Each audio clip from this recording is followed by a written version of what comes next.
Mena official muri gahunda y'amakuru agezweho tugiye guhera muri ino nkuru yo mu karere ka Kayonza aho umugabo yambaye ijipo n'ishati ashaka kujya kwiba mu kigo cy'abakobwa.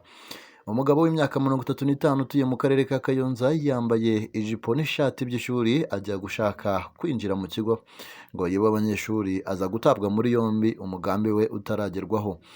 Uyu mugabo yafatiwe mu cyuho kuri uyu wa kane tariki ya 6 Gashyantare 2025 ahagana saa 9 z'amanywa ubwo yashakaga kwinjira mu kigo cy'ishuri ryisumbuye kigamo abakobwa gusa cyafawe ishami rya Kayonza.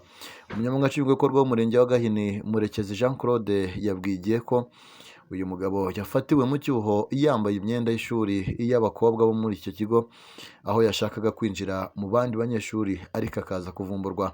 Yagize ati twamufashe ejo ku wa kane yafashwe n'abarinzi hariya kuri kiriya kigo cyafawe yari yiyoberanyije yambara imyenda y'abakobwa bahiga bamufashe nka saa 9 ari kwinjira mu kigo umureba ukabona ko asa nabo. Twahise tumushyikiriza inzego z'umutekano zitangira kumukoraho iperereza ngo tumenye icyo yaba agamije kuko ntibisanzwe. Gitifu Murekezi yakomeje avuga ko uyu mugabo agifatwa yabajijwe icyo yari aje gukora akavuga ko yashakaga kwiba abanyeshuri ariko ngo ntasobanura neza icyo yari agiye kwiba. Ngo yakomeje avuga ko ibiri kumubaho nawe atazi uko byagenze kuko atazi uko yahisanze. Kuri ubu inzego z'umutekano zatangiye iperereza kuri uyu mugabo ngo hamenyekane icyo yari agamije ajya kwiyambika imyenda irimo ijipo n'ishati byo muri kiriya kigo kigamo abakobwa gusa. Kuri ubu afungiye kuri sitasiyo ya RIB ya Rukara. Bivuga ko uyu mugabo yahoze ari umwarimu wo mu mashuri abanza aho ngo mbere yo kujya kwiba muri iki kigo cya fawe bikekwa ko yabanje no kujya kwiba mu kindi kigo cyo mu karere ka Rwamagana. Reka tuve kuri ino nkuru n'ubundi twerekeze muri Repubulika Iharanira Demokarasi ya Kongo aho hari inkuru igira iti dusigaye tugenda tutikandagira ubuhamya bw'abanyarwanda bakorera n'abagenda igoma muri Repubulika ya Demokarasi ya Kongo. Bamwe mu banyarwanda by'umwihariko batuye mu karere ka Rubavu bavuze ko nyuma y'uko umutwe wa M23 ufashe umujyi wa Goma ubu watangiye kujya mu murongo ndetse basigaye bajyayo batikanga umutekano muke kuko byari bimeze mbere. Babitangarije ikinyamakuru Igihe ubwo benshi muri abo bari bavuye i Goma kuri uyu wa 6 Gashyantare 2025 bavuga ko ari ahantu hasigaye bajya batikandagira.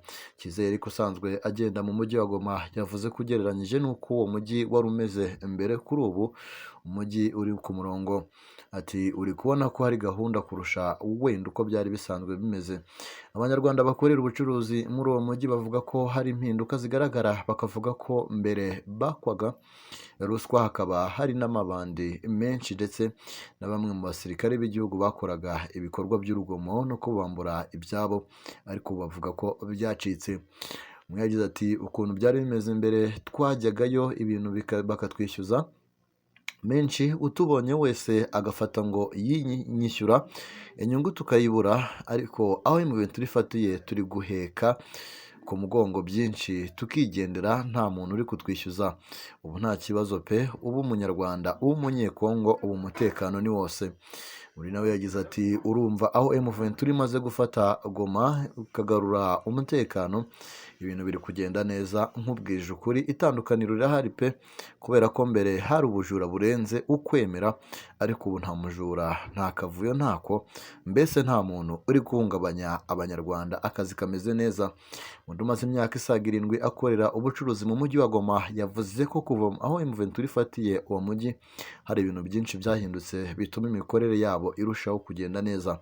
Yagize ati M23 itari yafata umujyi wa Goma n'iki gihe biratandukanye. Icya mbere nuko M23 itarafata umujyi wa Goma twacuruzaga dufite ubwoba dutinya umutwe witwaza intwaro witwa Wazalendo ndetse na FARDC ariko iki gihe turi gucuruza ku muntu ufite ubushobozi mbese akora amasaha 24 ku yandi.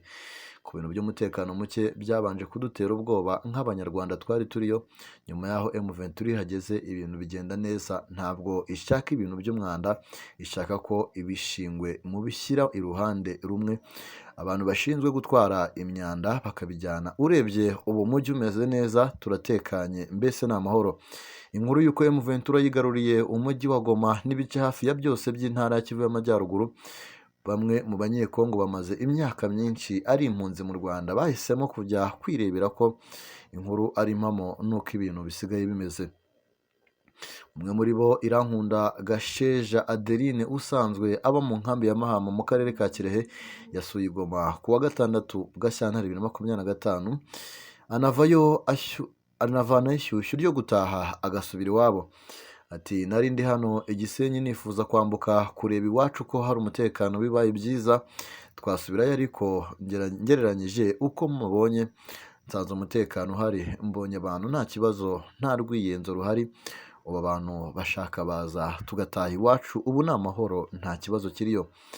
Mutarambirwa Faustin nawe wahunze nyuma y'uko imitwe irimo FDLR yishe se nawe bakamuhiga ngo bamwice kuko yari umuyobozi chef de avenue, yavuze ko nyuma yo kumva ko M23 yafashe ibice byinshi muri Kivu y'Amajyaruguru byabashimishije cyane. Ati turishimye cyane mbere na mbere ko M23 yafashe iwacu, nari ntarasubirayo, ariko kuva muri M23 yafata nishimiye kongera gusubirayo. Icyo nasaba nuko bakomeza kuturwanirira n'abavandimwe bacu, awundi ushobora kuturwanirira atari bo. Imana ibaha imbaraga, dukomeze tubasengere ngo Imana ibaha imbaraga batsinde. Umuyobozi w'akarere ka Rubavu Munindwa Prosper yabwiye ikinyamakuru igihe kuva M23 afata umujyi wa Goma, kuri ubu imigenderanire hagati ya Goma n'u Rwanda yiyongereye, aho kuri ubu abakoresha umupaka muto wa Petite Barriere bikubye inshuro ebyiri ugereranyije n'abambere, ndetse avuga ko abanyarwanda bahagenda bishimira umutekano muri uwo mujyi kuri ubu ngubu uhari. Reka n'undi dusoreze ano makuru twari twabateguriye ni ku nkuru isa nkaho yatunguranye ivuga ngo perezida wa komisiyo ya Afurika yunze ubumwe yasohowe mu nama ya EAC na SADC. Perezida wa komisiyo y'umuryango wa Afurika yunze ubumwe Musa Faki Muhama yasohowe mu nama idasanzwe y'abakuru b'ibihugu mu muryango wa Afurika y'Iburasirazuba n'umuryango wa Afurika y'Amajyepfo yabereye i Dar es Salaam muri Tanzania. Iyi nama yabaye kuri uyu wa 8 Gashyantare 2025 yigaga ku mutekano wo mu burasirazuba bwa Repubulika ya Demokarasi ya Kongo ukomeje kuzamba bitewe n'imirwano n'ihuriro ry'ingabo z'iki gihugu n'umutwe wa M23. Amashusho yafashwe n'ibiro bya perezida wa Tanzania agaragaza ko Faki yitabiriye umuhango wo gufungura ku mugaragaro inama ya Sena SADC hamwe n'abakuru b'ibihugu n'abahagarariye imiryango itandukanye. Faki yagiye kwitabira iyi nama ashingiye ku butumire yahawe na perezida wa Kenya akaba n'umuyobozi mukuru wa EAC Dr William Samoei Ruto nk'uhagarariye umuryango munini ushingiye ku biganiro. Mbere y'uko inama ijya mu muhezo, umusangiza w'amagambo MC yasabye Faki gusohoka mu cyumba yabereyemo. Umudipolomate witabiriye iyi nama yabwiye ikinyamakuru Kenya Foreign Policy ati MC yasabye perezida wa komisiyo ya Afurika yunze ubumwe gusohoka mu cyumba aragenda, ntabwo tuzi uwahaye MC amabwiriza byo kuba yasohora perezida. Ambasaderi wa SADC muri African Union Gervais Pillay Ponisani yatangaje ko bisanzwe ko umushyitsi watumiwe mu muhango wo gufungura inama ku mugaragaro asabwe gusohoka. Uyu mudiplomate yagize ati birasanzwe rwose ko umushyitsi watumiwe ngo yitabire umuhango wo gutangiza inama asohoka mu gihe gishye cy'umuhezo gitangiye. N'iki kidasanzwe kuri ubu ngubu.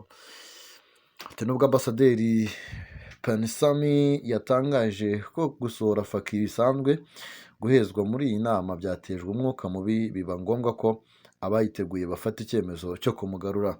Umudipolomate watanze aya makuru yatangaje ati inama niyo izi uwatanze ririya bwiriza n'impamvu ryavugurujwe. Asobanura ko ubwo Faki yasabwaga gusubira mu cyumba cyabereyemo inama yabyanze.